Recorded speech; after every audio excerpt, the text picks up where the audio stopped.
corporations engaged in real estate. So you get the idea. She actually also heads a lot of other organizations too. But let me not stop her now from introducing. You will know more about her. Ladies and gentlemen, I give you Miss Boots Garcia.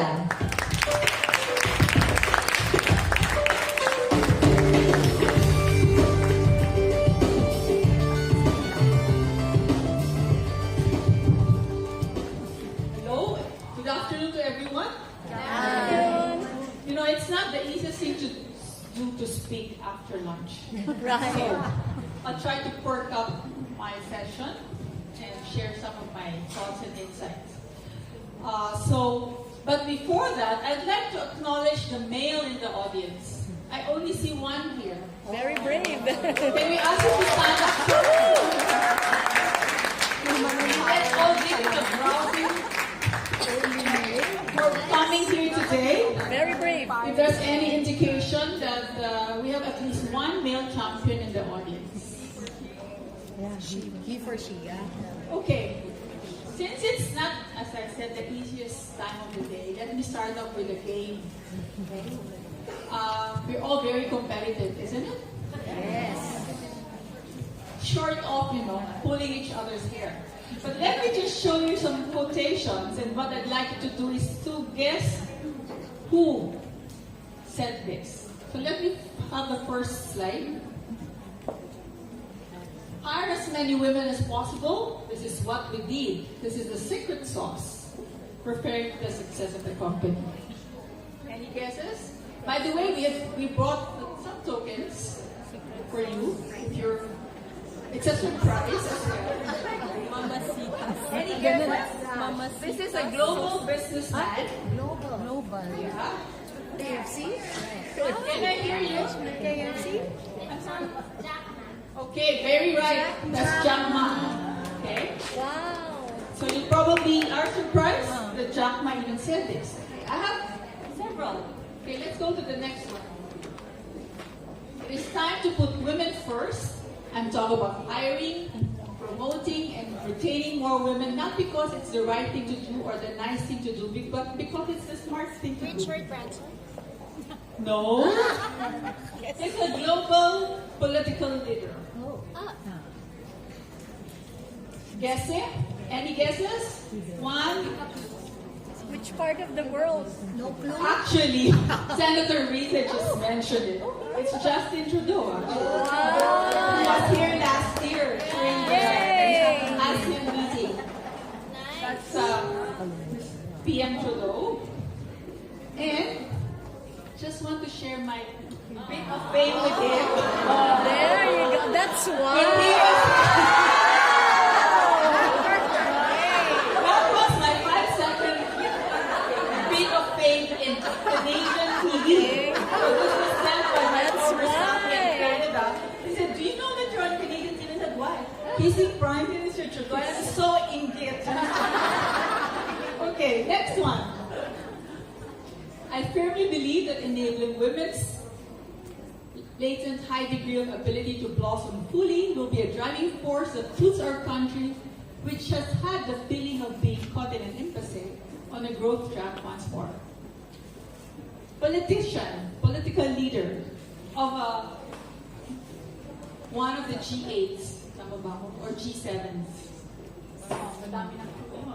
Yes. No. No. Barack is not in any of them. You can take him out of your short list. Asian. Our country. China. Lee Kuan Yew. You just said Japan. And who was it? Exactly. Abe. This is Abe. Remember, Abe was responsible for the term womenomics or Abenomics. Okay. Okay, sige. May dalawa pa para kayo antukin. Next. By investing in women and girls, by ensuring that they can participate in the economic, political, and social life of their communities, and by valuing their contributions, our country will be stronger, more inclusive, and more peaceful. ASEAN. ASEAN. Oh, I'm narrowing it down. Untypical of someone from this country for various reasons? No. No. Someone? Are you raising your hand? Hello, Christina. Yeah. This will be a guest. Malapit na to. Closer. Indonesia. That's actually Joko Widodo. You remember that Indonesia is predominantly a Muslim country, and they have a different approach towards gender equality. But though they do have female cabinet members. And finally, women's equality and empowerment is one of the UN SDGs, but also integral to all dimensions of inclusive and sustainable development. Local na yan, local. Senator Ontiveros. By the way, all of the quotes come from men. Oh, guapo, matipuno. Well, to my mind, guapo. Hindi guapo sa inyong standards. Hindi ako sure. Relative yung Any guesses? Major conglomerate. Chaza, actually. That's Chaza's quote. Galing ni Senator Risa. Okay, as you can see, Mr. Gentleman there, we have a lot of males who have bought themselves into this advocacy. And I would consider us also champions for gender equality and male champions in their own right. Okay? In the Philippines, you know that we have been ranked high in terms of gender equality, although we slipped a bit. From 7, we're now 10. For among other reasons, because of the gender pay gap, which to me was a surprise, but in fact is backed up by research. Okay. So,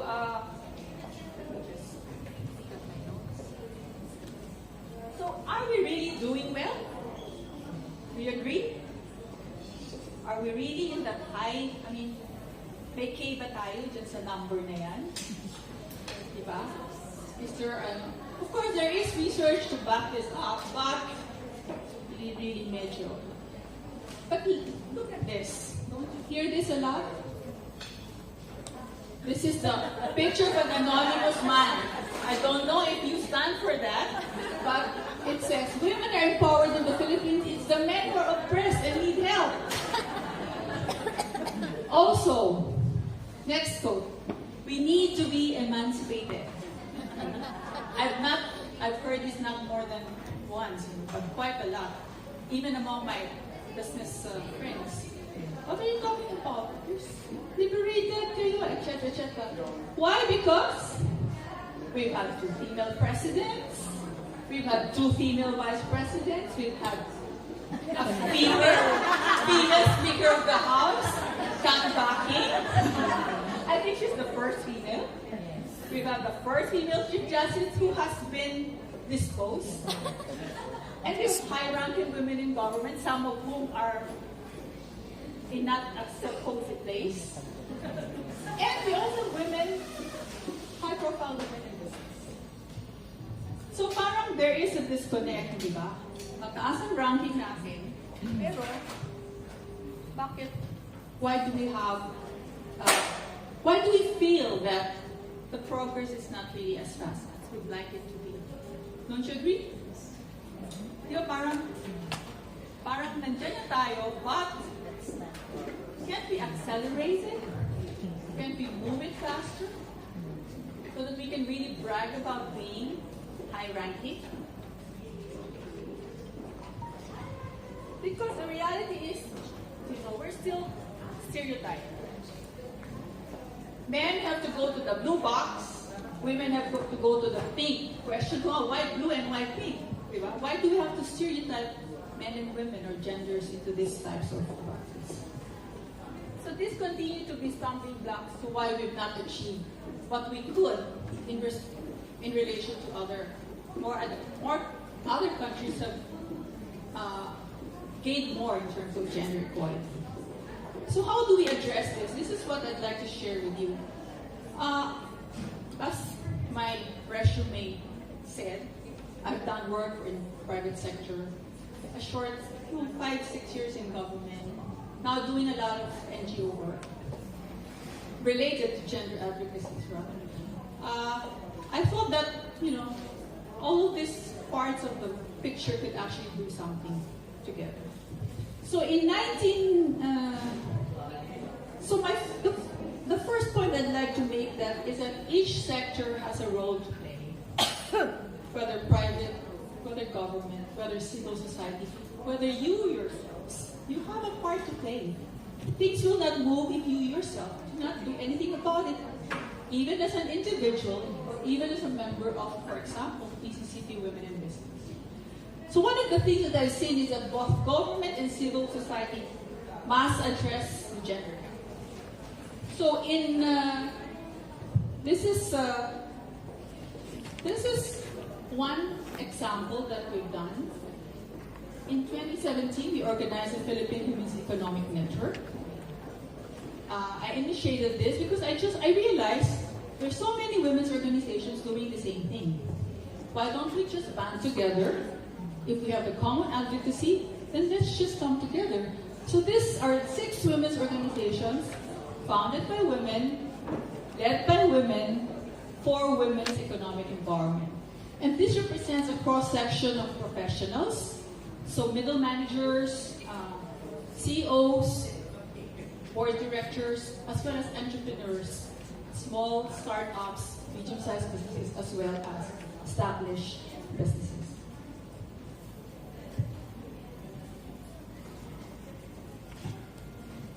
On the other hand, from the corporate perspective,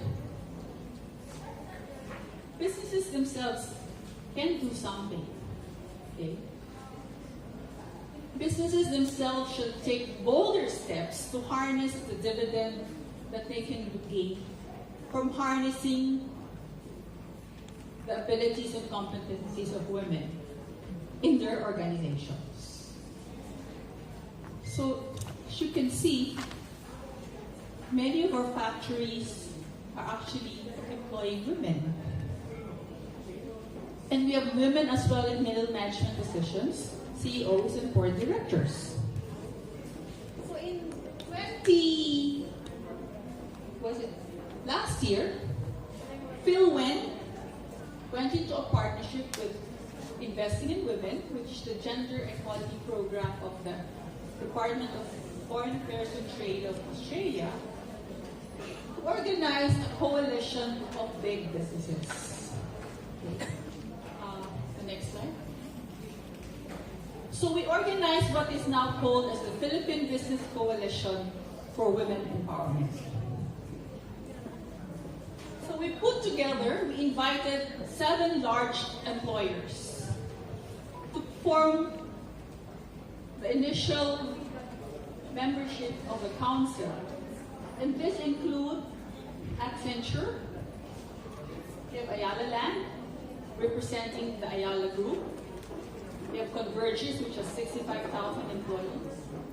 Magsaysay Lines, which is headed by a female, Dorothy. Then we have Natasha, which is the largest direct selling company, even bigger than Avon, in case you don't know. SGD, which is my alumni firm. Of course, they have to be here. I use my powers. And finally, SSI, which is a large retail company. So these 7 companies have committed to promote gender equality in their organizations, to influence other large businesses, including their supply chain. Things like, should we adopt a policy of buying 20% of our requirements for goods and services from women-owned businesses? Why not? Okay? As practiced by other firms in the United States and in other parts of the world. So these are influential businesses. What's key to this coalition is they are large, influential businesses. So, given their size and their stature in the community, we would expect them to be able to influence a wide sphere, to also embrace the same advocacy. But in many instances, I think, the company being a gender equal or sensitive organization is sometimes, most often rather, happens by chance, not by design. Diba?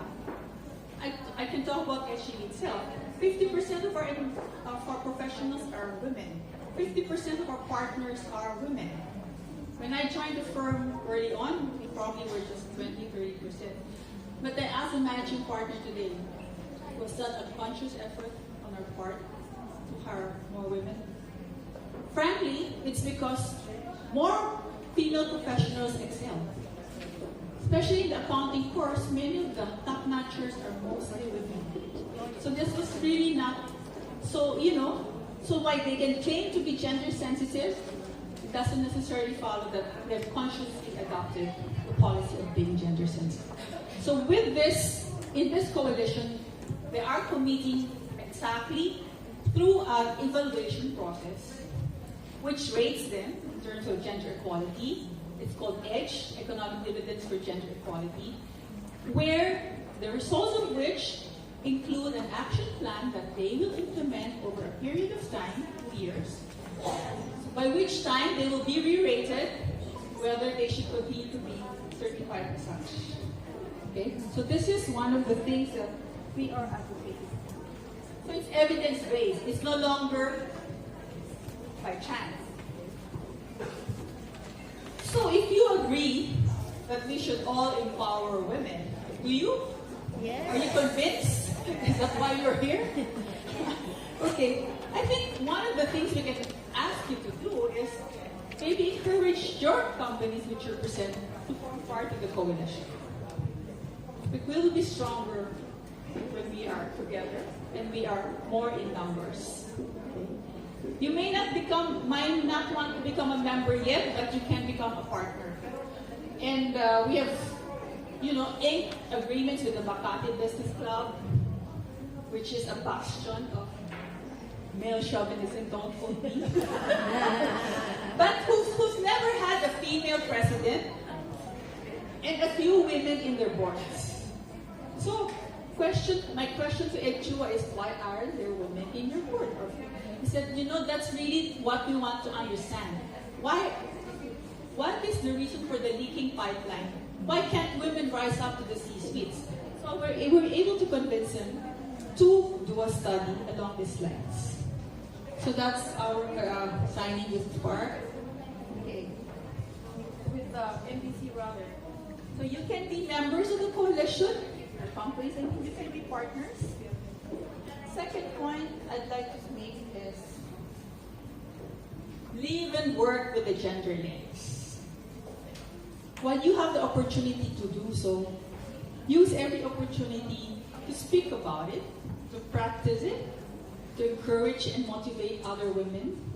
Okay. Opportunities do not come that often. This is an opportunity. Network with other women. Talk to us. Ask us about.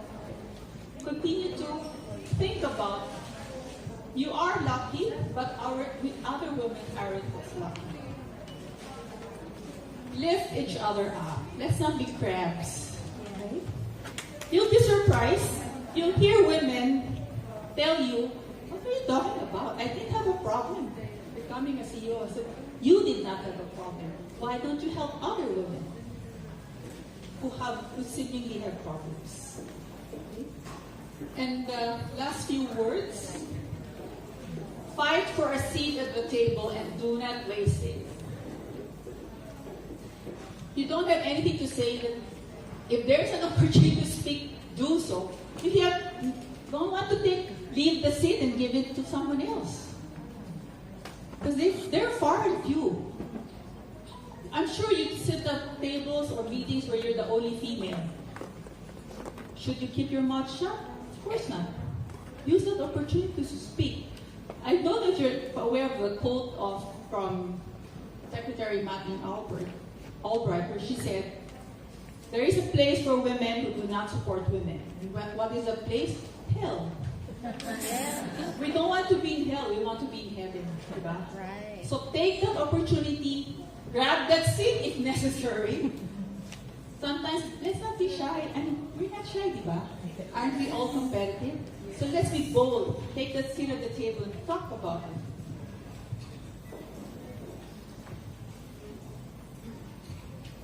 I think that's all I wanted to say.